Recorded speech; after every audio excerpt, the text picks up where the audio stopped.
Alexander and the Terrible, Horrible, No Good, Very Bad Day by Judith Forst, illustrated by Ray Cruz. I went to sleep with gum in my mouth, and now there's gum in my hair. And when I got out of bed this morning, I tripped on the skateboard, and by mistake, I dropped my sweater in the sink while the water was running.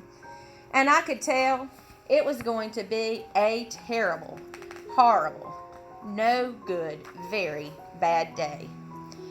At breakfast, Anthony found a Corvette Stingray car kit in his breakfast cereal box.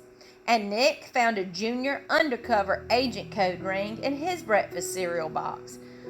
But in my breakfast cereal box, all I found was breakfast cereal. I think I'll move to Australia. In the carpool, Mrs. Gibson let Becky have a seat by the window. Audrey and Elliot got seats by the window too.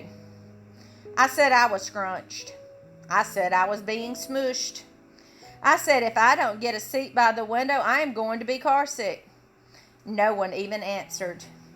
I could tell it was going to be a terrible, horrible, no good, very bad day.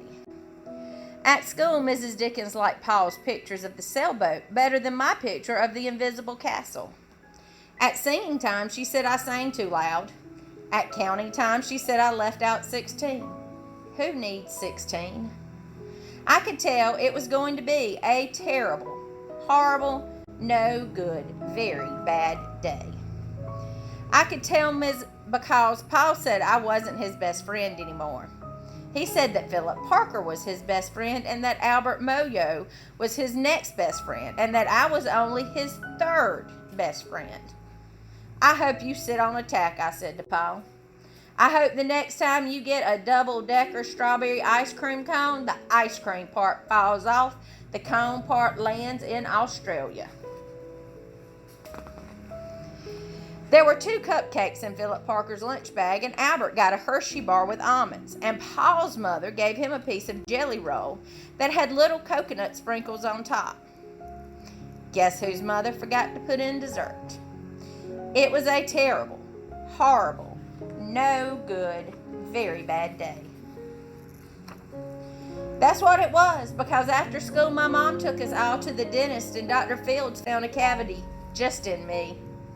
Come back next week and I'll fix it, said Dr. Fields. Next week, I said, I'm going to Australia.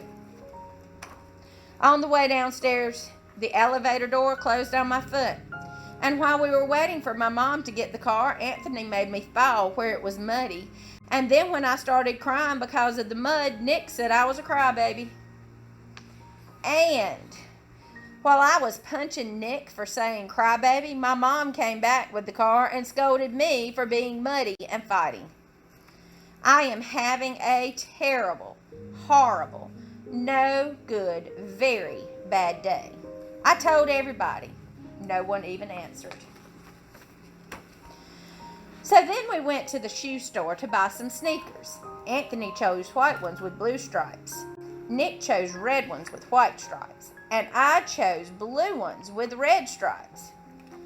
But then the shoe man said we're all sold out. They made me buy plain old white ones, but they can't make me wear them. When we picked up my dad at his office, he said I couldn't play with his copying machine, but I forgot.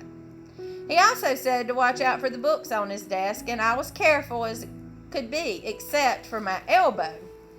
He also said don't fool around with his phone, but I think I called Australia. My dad said please don't pick him up anymore.